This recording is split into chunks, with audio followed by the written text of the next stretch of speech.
A lot of trust goes into hiring someone to watch your kids. A mom is accusing a babysitter of violating that trust and ripping her off.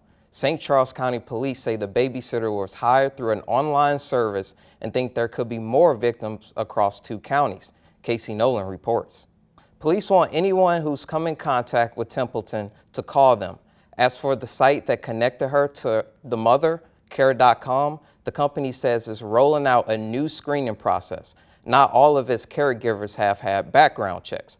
Police say that's something parents might consider doing on their own for anyone watching their kids. Legal advocates and friends of convicted killer Lamar Johnson are demanding Johnson get a new trial. Johnson is serving a life sentence for killing a man during a drug deal in St. Louis back in 1994. His family and friends say he's innocent. They gather outside Missouri Attorney General Eric Smith's office on Tuesday to deliver a petition with more than 25,000 signatures asking for a new trial. We grew up, without our father, it just, time has gone by. Everything is coming to the light and there's no turning back. St. Louis Circuit Attorney Kim Gardner has supported Johnson's request for a new trial. She says misconduct by police and former St. Louis prosecutor led to Johnson's conviction. The Lutheran School of Nursing is no longer accepting new students. The announcement comes just weeks before students were scheduled to start the program. Right now, there are 29 students taking general education courses. They thought if they passed, they'd be able to move on to clinical courses.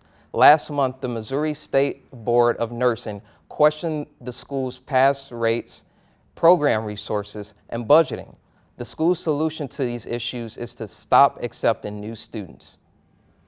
We want to make sure that the nurses that Missouri schools graduate are great nurses that can take care of our patients and give good care. And we also want to make sure that they receive the education they paid for. St. Alexis Hospital, which runs the program, plans to present the state board with a sustainability program this Thursday to try to keep the nursing school open. No matter what, the Loop Trolley, as we know it, will shut down in 19 days, but a new plan coming down the tracks could resurrect the Plague Project early next year. 5 on Your Side's Chris Davis has new information.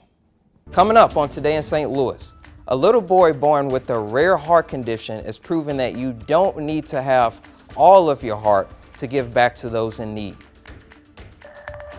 Plus, a massive sinkhole in Brazil swallows cars sitting on the street, what officials think caused it. Thinking of getting that special someone a trip for the holidays? You might want to think twice before booking on a rental site. The new warning from the BBB when we come back.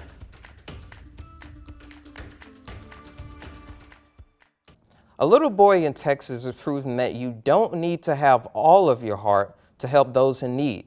Elliot Weish is a 4-year-old with a rare genetic disease. He's had 3 open heart surgeries because he only has half of his heart.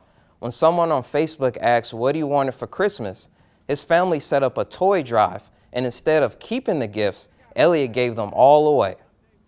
My heart is beeping tonight, and I don't know what to do. He's going through so much, but he's giving back. He's my hero. There you go, dude. Oh my gosh. The Arlington, Texas SWAT team joined Elliot and helped him collect the toys. Democrats announced 2 articles of impeachment against President Trump. But what does it really mean? Our Verify team looks into what's next for the president.